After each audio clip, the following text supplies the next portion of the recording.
नमस्कार दर्शक, देख रहे हैं आप। मैं हूं अमित कुमार। केंद्र सरकार के 100 दिन पूरे होने पर कैबिनेट की बैठक होती है और केंद्र में कैबिनेट की बैठक में वन नेशन वन इलेक्शन प्रस्ताव को पारित किया जाता है, जिसको लेकर झारखंड की सत्ता पक्ष अब राजनीति शुरू कर चुकी है और यहां का राजनीतिक माहौल गर्म हो चुका है। साफ तौर पे कहना है सत्ता पक्ष का कि वन नेशन वन इलेक्शन को झारखंड की जनता और झारखंड की सत्ता पक्ष कभी मानने वाली नहीं है। इसको लेकर क्या कुछ कहते नजर आ रहे हैं झारखंड मुक्ति मोर्चा के महासचिव सुप्रियो भट्टाचार्य। आइए सुनते हैं। साहेब के मूल्यों को डॉक्टर राजेंद्र प्रसाद जैसे मनुष्यों के विचारोपरांत जो देश का ग्रंथ बना हमारा संविधान, उस संविधान को बदलना के लिए जो एक सोची समझी पटकथा लिखी गई, जिसमें जनतांत्रिक मूल्यों का क्षरण होगा, जिसमें लोकतांत्रिक व्यवस्थाएं ध्वस्त होंगी और अधिनायकवाद स्थापित होगा, साम्राज्यवाद स्थापित होगा नए रूप में। आज 100 दिन के शासनकाल के बाद एनडीए की सरकार ने उस दिशा में एक पहला कदम आगे बढ़ा दिया। आज के कैबिनेट में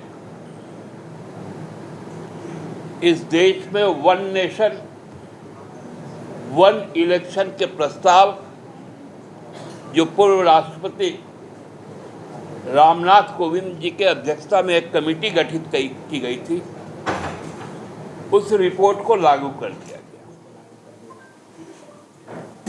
और इसकी तिथि भी लगभग एक प्रारूप के तहत 29 का चुना गया, 2029 का चुना गया और जो लगभग पूरे देश में लोकतांत्रिक संस्थाएं हैं,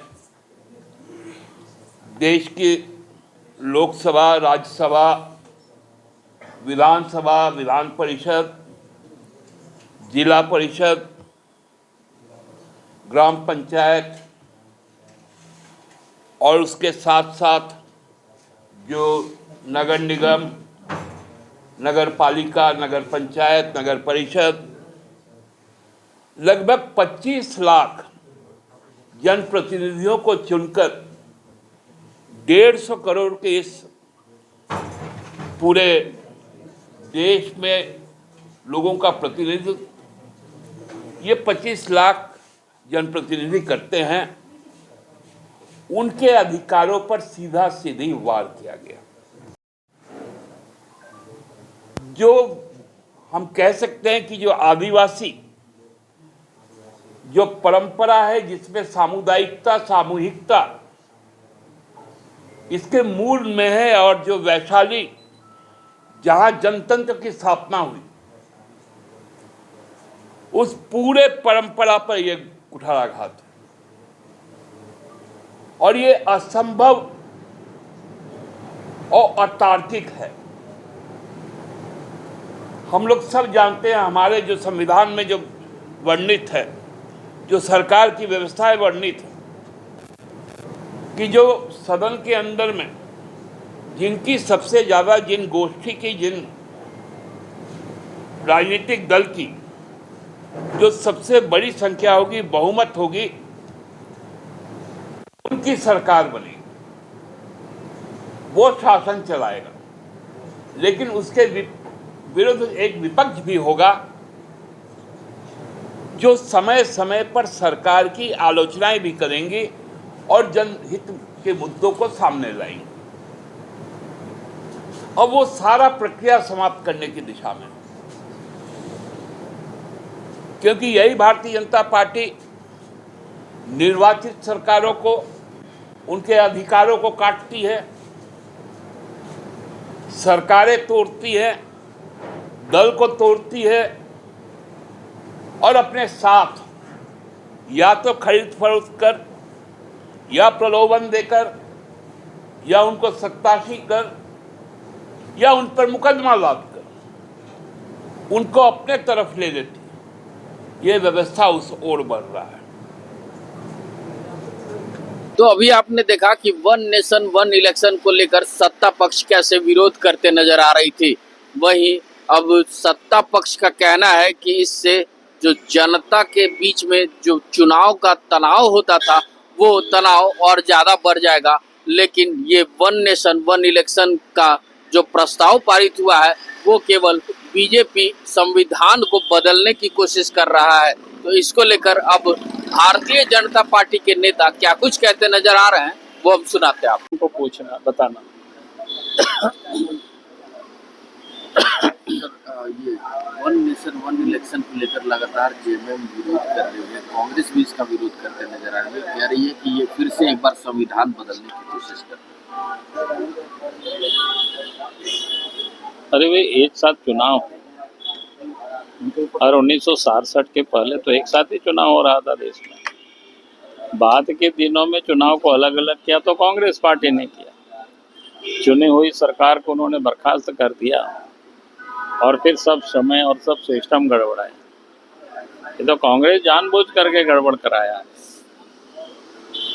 पहले तो अकारण ही सरकार को बर्खास्त कर देती थी और इस कारण से जो समय पर चुनाव है माने क्या बोलते हैं और समय पर चुनाव होने लगा और इसलिए सब सिस्टम बिगड़ गया।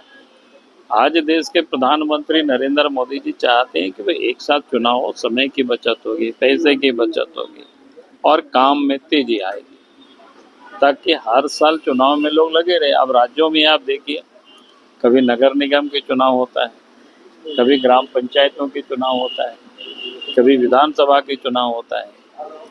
अगर आप देखें एक एक साल में अगर ये 3 चुनाव हो अलग अलग होता है तो 3-3 महीना अगर उसको 3-4 महीना करके हिसाब जोड़ेंगे तो 1 साल 1.5 साल तो ऐसे ही पार हो जाता है। फिर डेवलपमेंट का काम कैसे होगा? तो इसलिए देश के प्रधानमंत्री चाहते हैं एक साथ चुनाव हो और इसका तो इन लोगों को स्वागत करना चाहिए। हम तो झारखंड में ही जोड़ करके देख रहे थे एक साथ कितना चुनाव होता है, कितना वोट देता है हमारी माँ बहने मतदाता। स्थानीय निकाय का चुनाव होता है 4 वोट डालते हैं।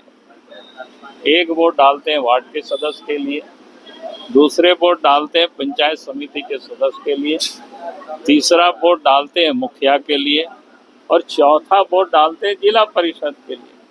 देश के प्रधानमंत्री ने कहा कि उसमें और 2 वोट जोड़ देना है, विधानसभा के और लोकसभा का। इतना ही तो करना है, कोई बहुत लंबा तो नहीं करना है। 4 वोट तो ऐसे ही लोग डाल रहे हैं और उसमें से और 2 वोट जुड़ जाएगा विधानसभा और लोकसभा का, तो कितना अच्छा रहेगा बताओ। हमको लगता है झारखंड की जनता से भी पूछेगा भाई 4 वोट दे रहे हैं और 2 वोट आपको देने के लिए कहा जाए तो अच्छा रहेगा कि नहीं रहेगा। मैं विश्वास के साथ कह सकता हूँ झारखंड की जनता 100% कहेगी इससे बढ़िया और क्या हो सकता है। सर लगातार परिवर्तन रैली को भी लेकर विपक्ष निशाना साध रही है। तो अभी आपने देखा कि वन नेशन वन इलेक्शन को लेकर झारखंड की राजनीति में कैसे उठापटक चल रही है और राजनीतिक बयानबाजी का कैसे पलटवार होता नजर आ रहा है। लेकिन वही बीजेपी की अगर बात कर ले तो बीजेपी साफ तौर पे कहती नजर आ रही है कि जो अन्य इलेक्शन होते थे, जो अतिरिक्त इलेक्शन होते थे, उससे कम जो आर्थिक बोझ का देश को सामना करना पड़ता था उस आर्थिक बोझ से कहीं ना कहीं निजात मिल पाएगा। और वन नेशन वन इलेक्शन से सारे देश का जो चुनाव है वो एक साथ होगा, चाहे वो राज्य चुनाव की बात कर ले, विधानसभा चुनाव की बात कर ले, संसद की बात कर ले या फिर मुखिया के चुनाव की बात कर ले या फिर पार्षद के चुनाव की बात कर ले। सारे इलेक्शंस एक प्लेटफॉर्म पे होंगे तब जाकर देश का आर्थिक बोझ कम होगा और इससे राज्य और देश की जनता को भी सहूलियत होगी। ऐसे ही तमाम खबरों के साथ जुड़े रहने के लिए हमारे चैनल को लाइक एंड सब्सक्राइब जरूर करें। अमित कुमार, दर्श न्यूज, रांची।